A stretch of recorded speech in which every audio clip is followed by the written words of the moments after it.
Doctor family खुश आमदीद कहती हूँ आपको आज के अच्छे से प्यारे से खूबसूरत से नए व्लॉग में। और दुआ है कि आप लोग जहाँ भी होंगे खुश खुरम अपनी जिंदगी को बहुत अच्छे तरीके से एंजॉय कर रहे होंगे, जी रहे होंगे या जीने की कोशिश कर रहे होंगे। तो जी आज है 29वां रोजा और कल ईद हो जाएगी। आज सऊदीया में तो ईद हो गई है और कल हमारी ईद हो जाएगी। तो लिहाजा जैसे कि आपको पता है कि ईद वाले दिन कितने मेहमान आते हैं घरों में, एक दूसरे के घर में आना जाना लगा रहता है, खुशियां होती हैं। अल्लाह ताला ईद का हमें एक इनाम देता है, गिफ्ट देता है। जब हम पूरा महीना रोजे रखते हैं, अल्लाह ताला की बारगाह में दुआ करते हैं, अल्लाह ताला से माफी मांगते हैं अपने गुनाहों की। अल्लाह ताला बहुत गफूर और रहीम है, अल्लाह ताला सबकी गुनाह माफ फरमाए। मुसलमान अल्लाह ताला से इस पूरे महीने में अपनी रहमत, अपनी मगफरत, अपनी हर तरह के अल्लाह ताला से माफिया मांगते हैं कि अल्लाह ताला हमें माफ फरमा दे, मगफरत फरमाए हमारी। अल्लाह ताला हमें कब्र के अजाब से बचाए, आमीन सुम्मा आमीन। अल्लाह ताला सबका रमजान, सबके रोजे रखना कबूल मंजूर फरमाए, आमीन सुम्मा आमीन। यहाँ पे मैं मेथी बना रही थी और साथ में धनिया, साथ में पालक, क्योंकि ये बेसिक चीजें होती हैं जो कि अगर कोई मेहमान आ जाए तो आपसे ना फटाफट से ये बनाई नहीं जाती। जैसे कि मेथी हो गई, उसको भी साफ करना होता है और उसको काटा नहीं जाता। पालक हो गई, वो भी फटाफट से नहीं होती। तो लिहाजा मैंने सोचा था क्यों ना इन चीजों को ना बना के फ्रीज कर लिया जाए, फिर जब भी कोई मेहमान आता है ना तो आराम से इन चीजों को निकाल के बंदा फटाफट से हांडी चढ़ा लेता है अच्छे तरीके से। आपको इतना ज्यादा खपना नहीं पड़ता कि अब हाँ मैंने मेथी बनानी थी, हाँ मैंने पालक बनानी थी। हर एक का अपना अपना हिसाब होता है। मैं बेसिकली इसी तरह करती हूँ कि जो इस तरह की चीजें होती है ना, जैसे लहसुन हो गया, जैसे अदरक हो गया, जैसे सब्ज मिर्ची हो गई, इन चीजों को मुझे पहले ही मैं तैयार करके रख लेती हूँ। लहसुन मैं पहले छील लेती हूँ, धनिया भी काट के रख लेती हूँ। जब भी कोई मेहमान आता है तो बस मैं जस्ट ऊपर चीजें रखती हूँ, डालती हूँ चीजें वगैरह, और मेरी हांडी फटाफट से बन के तैयार हो जाती है। यहाँ पे मामी जी अब टोका चलाई जा रही थी और फिर बाद में इसको धो के हमने इसको साफ सुथरा करके अलग अलग पोटलियां बना के फ्रीज कर देना था।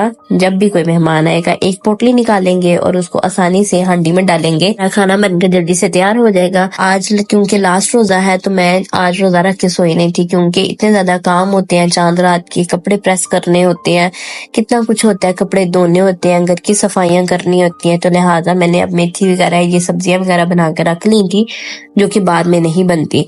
तो अब मैं लगाने लगी थी मशीन। मैंने सोचा अब मैं जल्दी से मशीन लगा ले। मशीन लगाने के साथ ही मैंने सोचा था सफाइयां भी कर लूंगी। मेरा को अब छुट्टियां हो गई थी स्कूल से ईद की, तो मैंने सोचा इसके सारे कपड़े धो के इसको भी समेटती हूँ। और कुछ मेरे सर्दियों के कपड़े भी समेटने वाले थे जो कि मैंने नहीं समेटे थे रमजान की वजह से, क्योंकि रमजान में अब थक कितना जाते हैं, सुबह सहरी बनाते हैं, अफ्तारी बनाते हैं और फिर सारा दिन आपको रोजा भी लग रहा होता है। लेकिन अल्हम्दुलिल्लाह अल्लाह ताला इतनी आपको ताकत देता है कि आपको इन चीजों की इतनी मतलब आप फील नहीं होते, सारे काम करते हैं और अल्लाह का शुक्र अदा करते हैं। शुक्र है कि अल्लाह ताला हमें हिम्मत देता है सारे काम करने की। तो खैर मैंने यहाँ पे अब मैंने मशीन लगा ली थी और मैंने सोचा था कि अब मैं कपड़े सर्दियों वाले जो है ना वो भी समेट दूंगी, क्योंकि फिर ईद के बाद हमारा प्रोग्राम है कहीं बाहर भी घूमने जाने का। और ईद के दिन मेहमान भी आते हैं, नंदे भी घर में आती हैं और फिर कुछ समझ नहीं आता, सारी खिचड़ी बन जाती है। और कपड़े जब मुझे लगता है ऐसे कि जब कपड़े ज्यादा बिखरे हो ना तो घर वैसे गंदा गंदा लगता है। खैर मैंने यही सोचा था कि जल्दी से कपड़े धोती हूँ, सफाइयां करती हूँ, सफाइयां करने के बाद मैं अपने जो सर्दियों वाले कपड़े होंगे उनको समेट लूंगी ना। तो सारी दुनिया ने ना सर्दियों वाले कपड़े समेट लिए होंगे, ये सिर्फ मैं ही एक बंदी रह गई हूँ जिसने अभी तक सर्दियों वाला कोई भी सूट समेटा नहीं है। बस इंतजार कर रही है कि रमजान मुकम्मल होगा, खत्म होगा तो फिर समेटूंगी। खैर आज मुझे वैसे थोड़ी थोड़ी सर्दी भी लग रही थी, धूप भी थी, लेकिन मुझे फिर भी सर्दी लग रही थी, थोड़ी तबीयत मेरी ऊपर नीचे हुई थी। जब मेरी शादी नहीं हुई थी ना, मैं बड़ी नकम्मी सी लड़की थी। जब भी अम्मी कोई काम कहती थी ना तो मैं बड़ा रोना पीटना डाल देती थी कि हाय अल्लाह मुझे ये काम करना पड़ेगा। ऊपर से मैं काम बिगाड़ देती थी, कुछ भी काम सीधा नहीं करती थी। और फिर मेरी जो दरमियान वाली बहन है ना, हम 3 बहनें हैं, तो जो मेरी दरमियान वाली बहन है ना वो कहती होती थी चलो मैं कर देती हूँ, बेचारी मासूम सीधी कर देती होती थी। तो जब भी कोई इस तरह का सीन होता था घर में, कभी 7 रोटियां बनानी होती थी, 7 से ज्यादा हमारी रोटियां नहीं बनती थी, क्योंकि हम घर के अफराद ही 7 थे, अम्मी थी, अब्बू थे, 2 भाई थे और 3 बहनें थी। तो लिहाजा जो 7 रोटियां भी बनती थी ना वो भी बच जाती थी। क्या करती थी मैं गली के बच्चों को घर में बुला के उनके साथ खेलती रहती थी, सबसे ऊपर वाले छत पे ले जाती थी बच्चों को, उनके साथ सारा सारा दिन खेलती रहना, बस स्कूल का काम किया, ट्यूशन का काम किया और बाकी कोई मुझे परवाह नहीं है। अम्मी ने मुझे मारा, अम्मी ने मुझे डांटा, ऐसे मुझे कोई फर्क नहीं पड़ता था। रोजाना अम्मी रात को मेरे अब्बू को ना मेरी शिकायत लगाती होती थी कि मारी ने ना फलां बच्चे के साथ गली में खेल रही थी, ऐसे करती थी वैसे करती थी, और रोजाना रात को मुझे अब्बू से डांट पड़ती थी और रोजाना सुबह वही दोबारा से मेरे काम होते थे अम्मी को तंग करने वाले। आपसे बात करते करते ना मेरे जहन में ना एक बड़ी मजेदार सी प्यारी सी याद आ गया। मैं और मेरी सिस्टर ना इकट्ठे अकेडमी जाया करते थे। अमूमन जैसे हम अकेडमी जाते हैं, स्कूल जाते हैं, कॉलेज जाते हैं, तो ऐसे ना हम इकट्ठे अकेडमी जाया करते थे। तो रास्ते में ना मुझे ना एक लड़की नजर आई जो कि उसने ना बड़ा प्यारा सा अच्छा सा मेकअप किया हुआ था, बड़ी टेंशन वेंशन होके जा रही थी, मेरे पास से गुजरी, मेरे ना मुंह से निकल गया माशाल्लाह। तो उसको इतना गुस्सा आया, उस लड़की को नहीं मेरी बहन को इतना गुस्सा आया, हालांकि वो दूसरी लड़की समझ गई थी कि ये लड़की ही है, तो उसको इतना गुस्सा आया, उसने इतना बुरा माना, घर आके उसने अम्मी को बताया, अब्बू को बताया।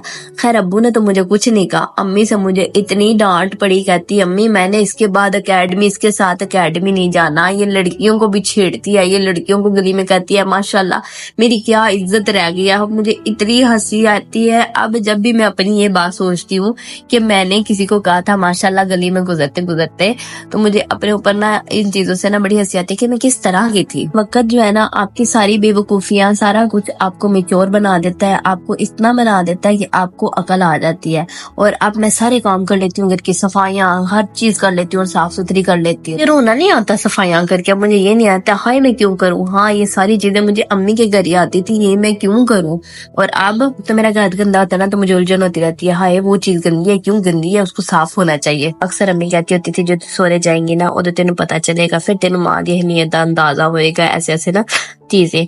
और अब वाकई में सच्ची में अब पता चलता है कि माँ कितने काम करती है, क्योंकि मैं खुद अब एक माँ हूँ ना। जब आप खुद एक माँ बन जाती है तब आपको अंदाजा होता है अम्मी ने कितने काम किए थे। अब मेरी ऑलमोस्ट सफाइयां भी हो गई थी, मशीन भी लगा ली थी, अब मेरा काम रह गया था अफ्तारी का। तो मैंने बनानी थी अफ्तारी, ये हमारी आखिरी अफ्तारी है, अल्लाह ताला कबूल मंजूर फरमाए, आमीन सो आमीन। तो आज मैं बनाने लगी थी आलू का सालन बनाने लगी थी। मोमन लोग ना ईद वाले दिन बड़े सुस्त हो जाते हैं, एक की नमाज पढ़ के आते हैं और फिर उसके बाद आके कुछ मीठा खाते हैं और फिर सो जाते हैं। ऐसे नहीं होना चाहिए, ये तो आपके लिए अल्लाह ताला की तरफ से एक तोहफा है, एक इनाम है, एक गिफ्ट है ना। तो तोहफे तो खुशबाश चेहरों के साथ कबूल किए जाते हैं, तो अल्लाह ताला का शुक्र अदा किया जाता है।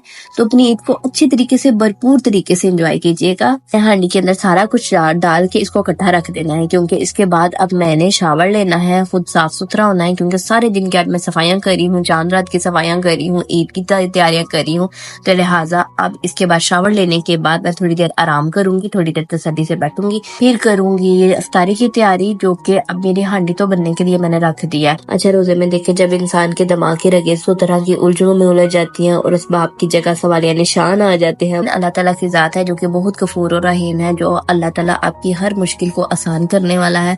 आप लाख बंदों को कहें कि फलां बंदे मैं मजबूर हूँ, फलां बंदे मैं परेशान हूँ, लेकिन अल्लाह ताला के सामने जब आप रोते हैं ना तो अल्लाह ताला आपको एक मीठी सुकून दे नींद देता है।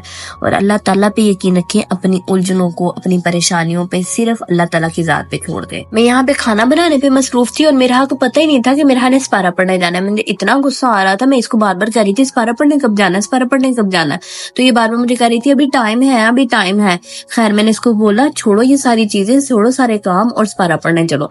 यहाँ पे अब मेरा का स्पारा पढ़ने जाने का टाइम हो गया था। अभी अबाया पहन रही थी और मैं नमाज पढ़ी थी। नमाज पढ़ने के बाद मैंने इसको हिजाब किया और इसको भेजा स्पारा पढ़ने, और खुद मैंने जाना था नीचे, रात के लिए अफ्तारी बनानी थी। सालन मैंने ऊपर बना लिया था, लेकिन पकोड़े दही बने, ये सारी चीजें मैंने जाके नीचे मामी जी की किचन में तैयार करनी थी, क्योंकि लास्ट अफ्तारी थी। तो आज मैंने रोल बनाए थे, समोसे बनाए थे, पकोड़े बनाए थे, दही बगे बनाए थे, मतलब लास्ट अफ्तारी थी तो आज ज्यादा सारी चीजें बनाए। और फिर पुदीने की देखिए कितनी अच्छी सी प्यारी सी खूबसूरत सी लुक आ रही है। तो खैर यहाँ पे अब मैंने चिकन पकोड़े बनाने थे आज, क्योंकि लास्ट डे था रमजान का। रात को वैसे भी आज जब रोजा अफ्तार कर लूंगी तो फिर कुछ ना कुछ मीठा मैं आज बना के सोऊंगी। सोना तो वैसे आज है नहीं, क्योंकि आज चांद रात है और फिर कपड़े तैयार करने हैं, कपड़े प्रेस करने हैं।